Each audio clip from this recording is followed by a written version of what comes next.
శ్రీమతి నమః. హనుమంతుణ్ణి చూసి మనం ఎన్ని నేర్చుకోవాలో, ఎప్పుడు ఎక్కడ ఎలా మాట్లాడాలి, ఎలా వ్యవహరించాలి, ఏదైనా కష్టం వచ్చినప్పుడు మనం ఎలా మాట్లాడాలి, ఎలా ఉండాలి, నాయకుడంటే ఎలా ఉండాలి, ఎంత కష్టం వచ్చినా ఎన్ని అడ్డంకులు ఎదురైనా మనం చేరుకోవాల్సిన గమ్యాన్ని ఎలా చేరుకోవాలి, ఇవన్నీ ఆంజనేయ స్వామి వారిని చూసి మనం నేర్చుకోవాలి. సుందరకాండ పారాయణ చేస్తున్నాము అంటే ఆ వచనం చదివితే ప్రతిదీ మనకు అర్థం అవుతుంది. మనం ఎలా ప్రవర్తించాలి, ఎలా ఉండాలి, ఇవన్నీ మనకి అర్థం అవుతాయి. ఆంజనేయ స్వామి వారిని చూసి ఎన్ని విషయాలు నేర్చుకోవచ్చో. ఆ సుందరకాండ వచనం చదివితే చాలు, అది మన జీవితాన్ని నిలబెట్టేస్తుంది. కానీ చదివే సమయము తీరిక ఉండక ఏ మేనేజ్మెంట్ కోర్సులు ఎవరు చెప్తారు, కమ్యూనికేషన్ స్కిల్స్ ఎవరు చెప్తారు, ఎవరు మనల్ని ఉద్ధరిస్తారు అని ఎక్కడెక్కడికో వెళ్తూ ఉంటాం. ఏది అవసరం లేకుండా సుందరకాండ తీసే ముందు వచనం పారాయణ చేయండి, చదవండి, ప్రతిదాన్ని అర్థం చేసుకోండి. అప్పుడు మన జీవితంలో ఉన్నత స్థితిలో ఉంటాం. రేపు హనుమత్ జయంతి కదా, పూజ ఎలా చేసుకోవాలి, ఏ రాసుల వాళ్ళు ఏది నైవేద్యంగా సమర్పణ చేయాలి, ఇవన్నీ మనం ఈ రోజు ఈ వీడియోలో తెలుసుకుందాం. అసలు యోగ శాస్త్రం ప్రకారం శ్వాస మీద నియంత్రణ ఉంటే మనసు మన మాట వింటుంది. మానసికంగా ఇబ్బంది పడుతున్న వాళ్ళని ఏం చెప్తారు అంటే, నువ్వు హనుమాన్ చాలీసా చదువు, హనుమంతుడి పూజ చెయ్యి అని చెప్తారు. శనిగ్రహ దోషాలు ఉన్నా గానీ హనుమంతుడికి పూజ చేస్తే ఆ గ్రహ దోషాల నుంచి బయటపడిపోవచ్చు. ప్రతి శనివారం ఆంజనేయ స్వామి వారి ఆలయానికి వెళ్లి సింధూరంతో గాని తమలపాకులతో గాని పూజ చేసి వడమాల గనక సమర్పణ చేశాము అంటే ఎన్నో ఎన్నో దోషాల నుంచి బయటపడిపోవచ్చు. రేపు హనుమాన్ జయంతి కదా, ఎలా చేసుకోవాలి? ప్రతిరోజు మనం పూజ ఎలా చేసుకుంటాం? ఇన్ని సంవత్సరాల నుంచి చేసుకుంటున్నాం కదా పూజ. మన ఇంట్లో మన పెద్దవాళ్ళు ఎలా చేస్తున్నారు అది చూసి చెయ్యండి. లేదు అంటారా, మాకు రాదండి, ఇప్పటి వరకు మేము చేయలేదు, ఇప్పుడే ప్రారంభించాలని అనుకుంటున్నాం, మాకు ఏ స్తోత్రాలు శ్లోకాలు రావు అంటారా? సుందరకాండ నేను నేర్పిస్తున్నాను కదా, అలాగే హనుమాన్ చాలీసా కూడా నేను నేర్పించాను పద విభజనతో. అలా నేర్పించే అవకాశం నాకు ఆంజనేయ స్వామి వారే ఇచ్చారు. మన ఛానల్లో ఉంటుంది, చూడండి. అలాగే వీడియో పూర్తిగా వినేశాక ఆంజనేయ స్వామి వారి పేర్లలో ఏదో ఒకటి కామెంట్ చేయటం మాత్రం మర్చిపోకండి.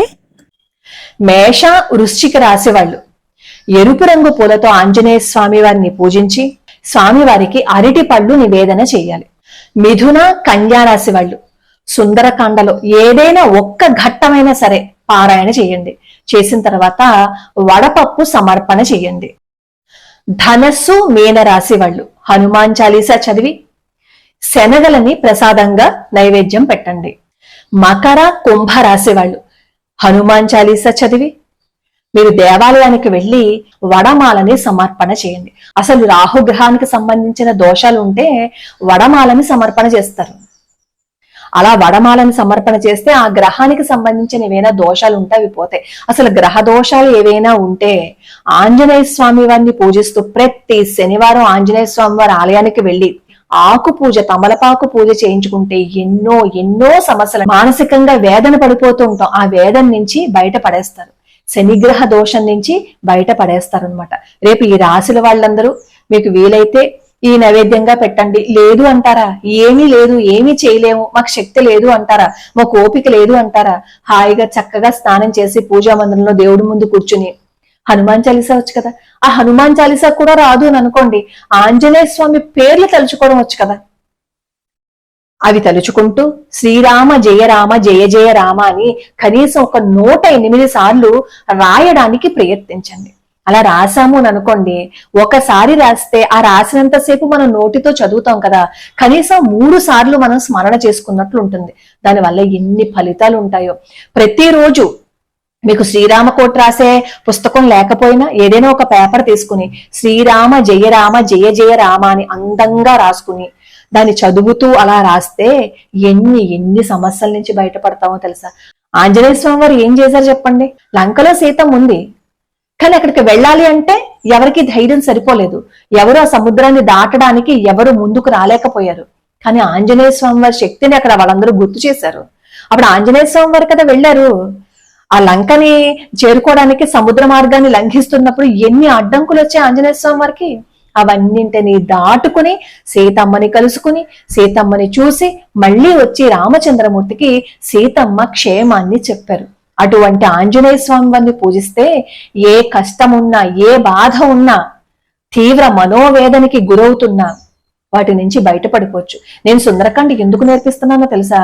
మనం ఏమీ చేయలేం, మన దగ్గర ఏ శక్తి లేదు, చదవడం కూడా రాదు చాలా మందికి. అలాంటి వాళ్ళు ఆ శ్లోకాలను అలా వినంగా వినంగా వినంగా ఆ సుందరకాండ పారాయణ చేయగలుగుతారు. ఎన్నో బాధల నుంచి బయట పడిపోతారు అని ఒకే ఒక్క కోరికతో నేను అది చేస్తున్నాను అనమాట. నా ఉద్దేశం అదే. ఎక్కడికో వెళ్ళి నేర్చుకోలేకపోతారు, అవకాశం ఉండదు. మనం సామాజిక మాధ్యమంలో ఈ స్తోత్రాలు శ్లోకాలు పెట్టేశాము అంటే వాళ్ళు చదువుకుంటారు కదా, వాళ్ళ జీవితం బాగుంటుంది కదా.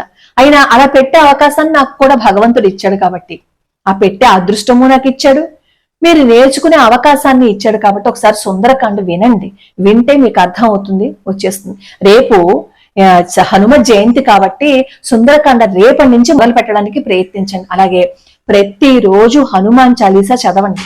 పొద్దున చదివే మీకు సమయం లేకపోయినా, ఆఫీసులకు అవి వెళ్తూ ఉంటారు కదా, గబగబా హడావుడిగా పరిగెడుతూ ఉంటాం. మనకి 2 నిమిషాలు కూడా భగవంతుడి దగ్గర కూర్చొని దీపారాధన చేయడానికి సమయం సరిపోదు. ఇలా అంటున్నాను ఏమనుకోకండి, నిజమే. మనం లాస్ట్ ప్రయారిటీ భగవంతుడికి ఇస్తున్నాం. అన్ని పనులు ముఖ్యమే మనకి, కానీ భగవంతుడు మాత్రమే మనకి లాస్ట్ ప్రయారిటీ. ఒక్క దీపారాధన వెలిగించేసుకుని మనం పనులు చేసుకుంటూ స్మరణ చేసుకోవచ్చు, కానీ అది కూడా మనం చేసుకోం. కనీసం హనుమాన్ చాలీసా రాత్రి పడుకునే ముందు ఒక్కసారైనా చదవడానికి ప్రయత్నించండి. ఆయన మనల్ని కాపాడతాడు, మనల్ని బిడ్డల్లాగా దగ్గరికి తీసుకుంటారు. ఇప్పటికీ గంధమాదన పర్వతం మీద ఆంజనేయ స్వామి వారు ఉన్నారని చెప్తారు కదా, సప్త చిరంజీవులు ఆంజనేయ స్వామి వారు కూడా ఒకరు కదా. అలాంటి స్వామి వారిని మనం పిలిచాము అని అనుకోండి, మన దగ్గరకు వచ్చి కూర్చుంటారు ఆయన. ఎక్కడైతే రామనామం జరుగుతుందో, ఆయన్ని పూజించకపోయినా పర్వాలేదు, కానీ రామనామం చేస్తే చాలు, అదృశ్య రూపంలో మన చుట్టూ తిరుగుతూ ఉంటారట.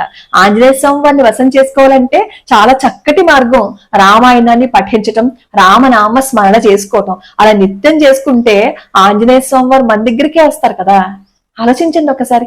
ఎంతో సమయాన్ని వృధా చేసుకుంటూ ఉంటాం, ఎంతో సమయాన్ని వృధా కాలక్షేపాలతో వృధా మాటలతో గడిపేస్తూ ఉంటాం. ఆ సమయాల్లో చక్కగా ఒక పేపర్ తీసుకుని అందంగా శ్రీరామ జయ రామ జయ జయ రామ అని రాయడం మొదలు పెట్టండి. ఎంత మార్పు వస్తుందో చూడండి. ఆ రాసేటప్పుడు మాత్రం నియమాలు పాటించాలంట. ఇప్పుడే చెప్తాను ఎలా రాయొచ్చు అని అడుగుతారు. శుభ్రంగా, అంటే మీరు మరి బాత్రూమ్కి వెళ్ళొచ్చిన బట్టలతో కాకుండా, మీ బట్టలు మంచివైతే కాళ్ళు చేతులు కడుక్కొని ఒక సమయం పెట్టుకోండి చక్కగా. అప్పుడు ఎలా రాయాలి అనేది మనకేం నియమాలు ఉండవు కదా. పొద్దున్న ఇది రాయాలి ఖచ్చితంగా, ఈ పేపర్ పూర్తి చేసే నేను బయటికి వెళ్ళాలని నియమం పెట్టుకోండి. అది రాసేసి బయటికి వెళ్ళండి, ఎంత బాగుంటుంది. అసలు పొద్దున్నే లేచి దీపారాధన చేసి పూజ చేస్తే ఆ ఇంట్లో ఉండే పాజిటివ్ వైబ్రేషన్స్ అసలు ఇంకెక్కడ ఉందో తెలుసా.